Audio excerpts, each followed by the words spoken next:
Hi, this is Mohan Roy.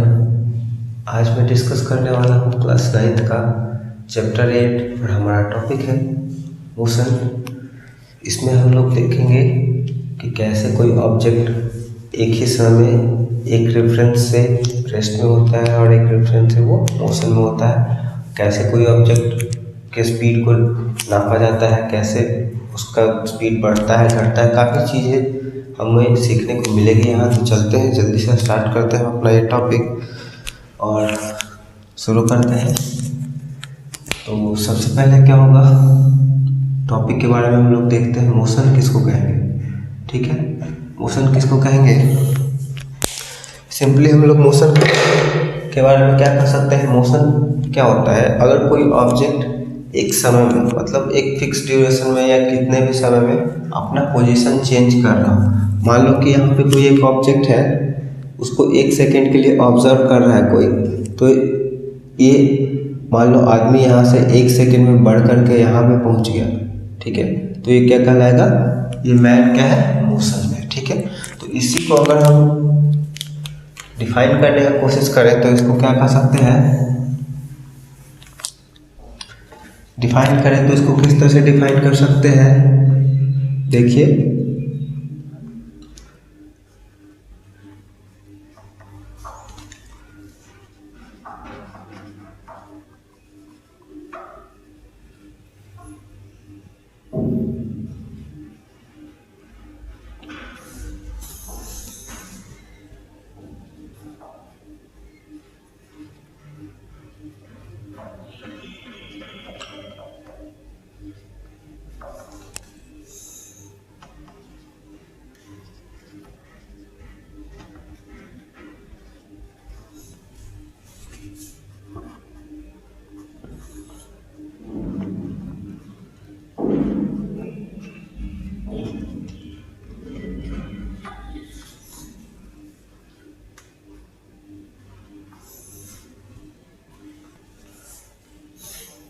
ठीक है, तो इसको क्या बोलेंगे, यह एक प्रक्रिया है। This is the phenomenon in which any object change its position with respect to time. ठीक है, अगर कोई ऑब्जेक्ट अपना पोजीशन चेंज कर रहा है टाइम के रिस्पेक्ट में, तो वो क्या कहलाएगा, मोशन में कहलाएगा। ठीक है, लेकिन मोशन समझने से पहले हम लोग को क्या समझना पड़ेगा, इसके कुछ पॉइंट होते हैं जिसके द्वारा मोशन को डिफाइन किया जाता है। तो मैं उन पॉइंटों को मैं डिस्कस करने की कोशिश करता हूँ। तो देखिए, कुछ पॉइंट्स हैं जिसके द्वारा मोशन डिफाइन होता है। तो सबसे पहला आएगा हम लोग का मोशन हो गया रेस्ट, एक पॉइंट हो गया। उसके बाद हो गया हम लोग का ऑब्जर्वर,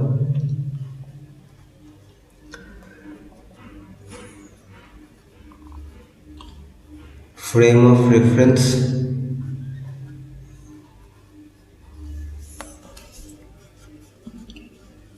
स्पीड, वेलोसिटी, सॉरी इसके पहले डिस्टेंस,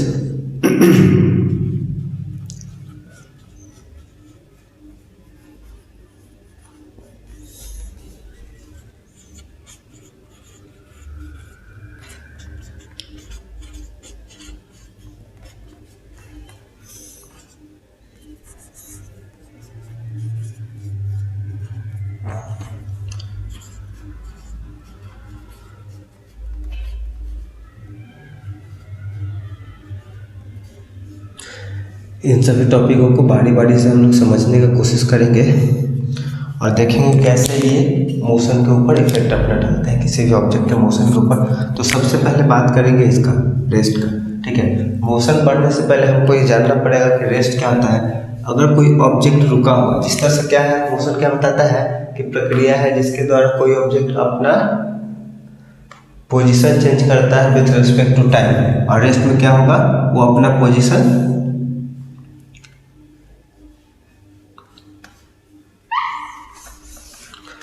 चेंज नहीं करेगा, जो वहाँ है वहीं का वहीं रहेगा। वो क्या कहलाएगा, रेस्ट में कहलाएगा। ठीक है, अब रेस्ट में रहने के लिए या मोशन में रहने के लिए किसी भी ऑब्जेक्ट को ये कौन बताएगा, ऑब्जर्वर बताएगा। ऑब्जर्वर बताएगा और कोई भी ऑब्जेक्ट एक ही समय में रेस्ट में या मोशन में हो सकता है, वो किसके ऊपर डिपेंड करेगा, फ्रेम ऑफ रेफरेंस पे। इसको चलिए एग्जाम्पल के थ्रू समझने का कोशिश करते हैं कि कोई भी ऑब्जर्वर कैसे कह सकता है कि कोई ऑब्जेक्ट रेस्ट में है या मोशन में है, वो मोशन कर रहा है या नहीं है। एक ही कंडीशन में एक ही ऑब्जेक्ट को कोई रेस्ट में कहता है, कोई मोशन में कहता है। तो चलिए इसको समझने का कोशिश करते हैं। रेस्ट आपको समझ में आ गया होगा। ऑब्जर्वर क्या करेगा, उस ऑब्जेक्ट को ऑब्जर्व करेगा। किसी सबसे पहला जो इम्पोर्टेंट चीज़ है समझने का कि कोई भी ऑब्जेक्ट है रेस्ट में रहेगा या मोशन में रहेगा, स्पीड है उसमें या नहीं है, वो रुका हुआ है, ये बताने के लिए एक ऑब्जर्वर होना बहुत ज़रूरी है। ये क्या है, ऑब्जर्वर होना बहुत ज़रूरी है। ऑब्जर्वर ही उसको देखेगा और देख करके बताएगा। जब तक उसको कोई देख नहीं रहा है, कोई बता नहीं सकता कि वो रुका हुआ है, चल रहा है, ठीक है। उसके बाद frame of reference. Frame of reference भी एक इम्पॉर्टेंट फैक्ट है जिसके थ्रू पता चलता है कि ऑब्जेक्ट रेस्ट में है, मोशन में, ठीक है। तो रेस्ट हम लोग को पता है, अगर ऑब्जेक्ट समय के साथ अपना पोजीशन नहीं चेंज कर रहा है तो रेस्ट में कहलाएगा और उसको देखेगा ऑब्जर्वर, ठीक है। अब देखिए ऑब्जर्वर का कंडीशन से कैसे चेंज करता है किसी भी बॉडी का, कैसे कह सकते हैं रेस्ट में है या मोशन में नहीं। ये हो गया एक आदमी, ठीक है। इसको ऑब्जर्वर नीचे से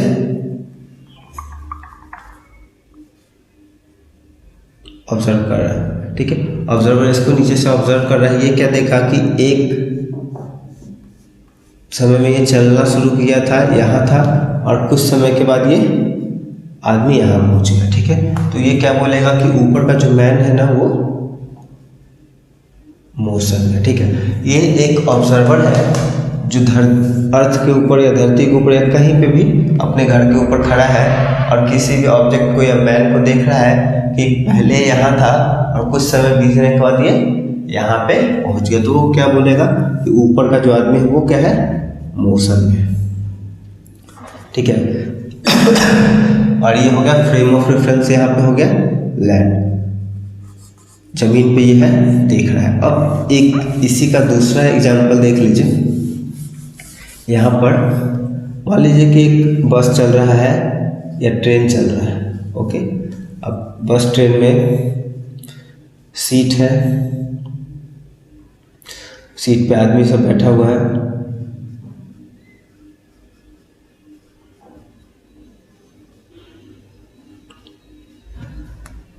फिर उसी तरह से एक ऑब्जर्वर नीचे खड़ा है, नीचे से वो देख रहा है, और एक ऑब्जर्वर को यहाँ रख देते हैं बस के अंदर ही, ये देख रहा है, ठीक है। अब फ्रेम ऑफ रेफरेंस ये अलग अलग हो गया। एक तो हो गया ये बस के अंदर जो बैठा हुआ है वो पहला रेफरेंस हो गया, और ये हो गया दूसरा रेफरेंस जो नीचे ज़मीन में खड़ा है। अब क्या है, बस आगे की तरफ मूव कर रहा है 10 kilometre per hour, 10 kilometre per hour से मूव कर रहा है। तो नीचे का ऑब्जर्वर क्या बोलेगा कि बस प्लस ऑल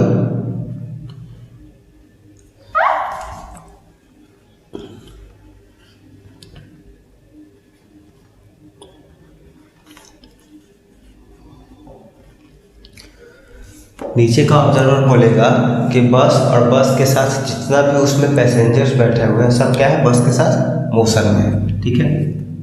ये बोलेगा नीचे का ऑब्जर्वर, ये ऑब्जर्वर बोलेगा। लेकिन ये जो ऑब्जर्वर है वो क्या बोलेगा कि बस तो चल रहा है, ठीक है, बस चल रहा है, लेकिन जो अंदर में जितने भी आदमी हैं वो क्या है, रेस्ट में, सब उसके सामने बैठे हुए हैं। तो यहाँ पर देख लीजिए, ये अगर बोलेगा इन सभी आदमियों के लिए तो क्या बोलेगा, ये ऑब्जर्वर मोशन बोलेगा, और ये ऑब्जर्वर क्या बोलेगा, रेस्ट बोलेगा, ठीक है। तो यहाँ से हम लोग को ये समझ में आ जाता है कि क्या है, किसी भी ऑब्जेक्ट को बताने के लिए कि मोशन में है या रेस्ट में है, दो चीज़ें बहुत ज़्यादा ज़रूरी होता है। एक होता है ऑब्जर्वर और दूसरा होता है फ्रेम ऑफ रेफरेंस, मतलब वो कहाँ से देख रहा है, कहाँ से ऑब्जर्व कर रहा है, किस जगह से। अगर कोई बस के अंदर ही बैठकर किसी बस के आदमी को ऑब्जर्व करेगा तो वो क्या बोलेगा, रेस्ट में है।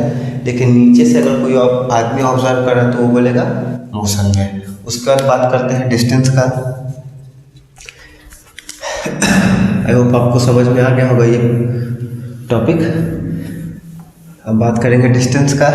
डिस्टेंस क्या होता है, डिस्टेंस के बारे में देखिए, एक पॉइंट हो गया ये, एक पॉइंट हो गया बी, या समझ लिया एक मैन हो गया ये और एक मैन हो, वही आदमी कुछ समय के बाद चल करके पॉइंट बी पे पहुंच गया, ए पॉइंट से चला और बी पे पहुंच गया। तो एक्चुअल पथ जो वो कवर किया एक फिक्स ड्यूरेशन ऑफ टाइम में, वो क्या कहलाएगा, डिस्टेंस कहलाएगा। ठीक है, एक्चुअल पथ travel in a fix duration of time is called distance.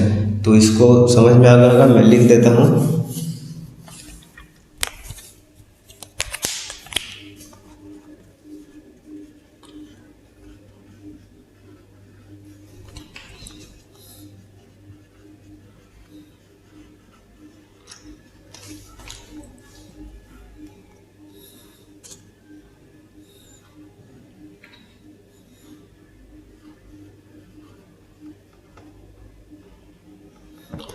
The actual पथ कवर्ड इन सम टाइम, कुछ समय दिया गया, उसमें जितना वो पथ कवर किया है वो उसका डिस्टेंस कहलाएगा। डिस्प्लेसमेंट में देखते हैं क्या होता है, इसको कहते हैं the minimum shortest distance between two point. ठीक है, इसको मैं एक्सप्लेन करूंगा ताकि आपको बड़ी आसानी से समझ में आए। डिस्प्लेसमेंट क्या कहलाता है, the minimum shortest distance between two point is called displacement. अब इसको समझने की कोशिश करिए। मान लीजिए ये पॉइंट ए है, ये पॉइंट बी है। ठीक है, आदमी कोई यहाँ से चलना शुरू किया और यहाँ पे उसको पहुँचना है। ठीक है, यहाँ से चलना है उसको यहाँ पे पहुँचना है। ओके, यहाँ पे पहुँचना है। अब यहाँ पे पहुँचने के लिए, अब एक जगह पे पहुँचने के लिए बहुत अलग अलग सा रूट होता है, अलग अलग जगह से अलग अलग तरीके से वो जा सकता है। तो एक तो हो गया, मान लीजिए वो इस तरह से गया, यहाँ से निकला तो उसको ये डिस्टेंस पड़ा 15 मीटर का। ठीक है, अब मान लीजिए वो इस तरह से गया तो उसको डिस्टेंस पड़ा 25 मीटर का। ठीक है, अब एक होता है मिनिमम शॉर्टेस्ट डिस्टेंस, इस लाइन से इस लाइन को मिला दी तो ये पड़ गया इसको 10 मीटर का। ठीक है, तो ये जो है मिनिमम शॉर्टेस्ट डिस्टेंस, इसको स्ट्रेट लाइन से हम लोग मिला सकते हैं। तो इसको इस तरह से भी कर सकते हैं, when the two point is meet with the straight line that distance is called displacement. ठीक है, ऐसे भी लिख सकते हैं और इस तरह से भी लिख सकते हैं। तो क्या होगा, ये सब बाकी क्या है, डिस्टेंस है, ये डिस्टेंस हो गया आपका, ये डिस्टेंस हो गया, लेकिन ये जो लाइन है ना, ये कहलाएगा हमारा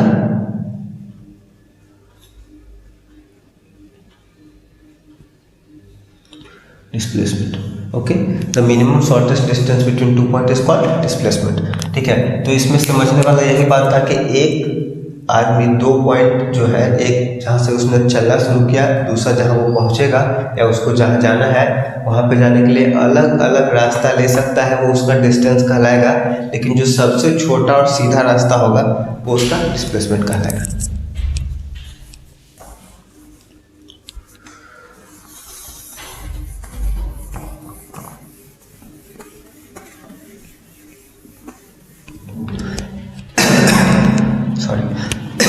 आगे देखते हैं स्पीड। स्पीड क्या होता है, स्पीड को देखते हैं। स्पीड को जनरली हम लोग डिनोट करते हैं इस तरह से, speed is equal to distance by time. ठीक है, इसको मैथमेटिकली एक्सप्रेस करते हैं ऐसे, और इसका ऐसा यूनिट होता है, डिस्टेंस का हो गया मीटर, टाइम का हो गया सेकेंड, तो इसको कहते हैं मीटर पर सेकेंड। ओके, अब इसको डिफाइन कैसे करेंगे, स्पीड को अगर डिफाइन करना है तो डिफाइन करेंगे क्या, the rate of change of distance with respect to time, या the actual distance covered with respect to time is called speed. ठीक है,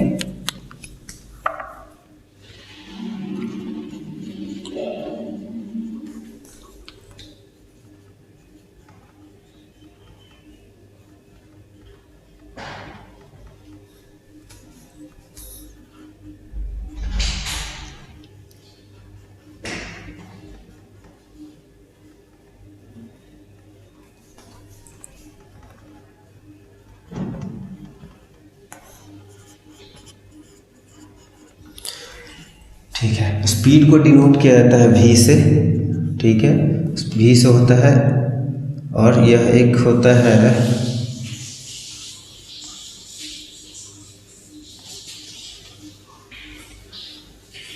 स्केलर क्वांटिटी। स्केलर क्वांटिटी मतलब समझ लीजिए वैसा फिजिकल क्वांटिटी जिसमें सिर्फ मैग्नीट्यूड हो, ठीक है, ऐसा फिजिकल क्वांटिटी जिसमें सिर्फ मैग्नीट्यूड हो। स्केलर और वेक्टर दो तरह का फिजिकल क्वांटिटी होता है।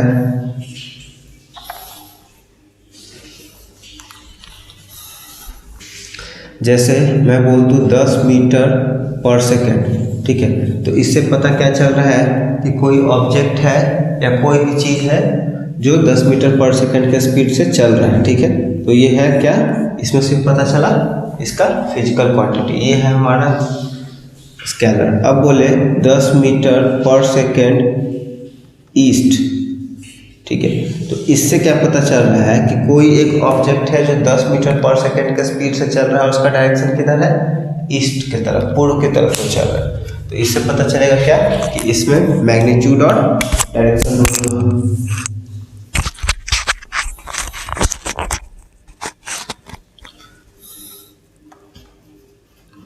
ये कहलाएगा वेक्टर, ये कहलाएगा स्केलर, ओके,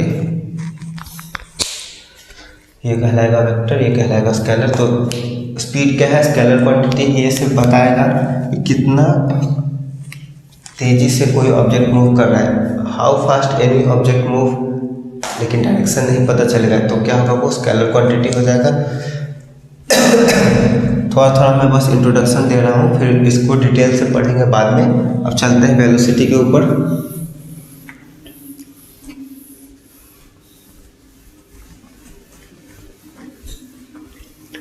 इसको बाद में डिटेल से स्टडी करेंगे। आज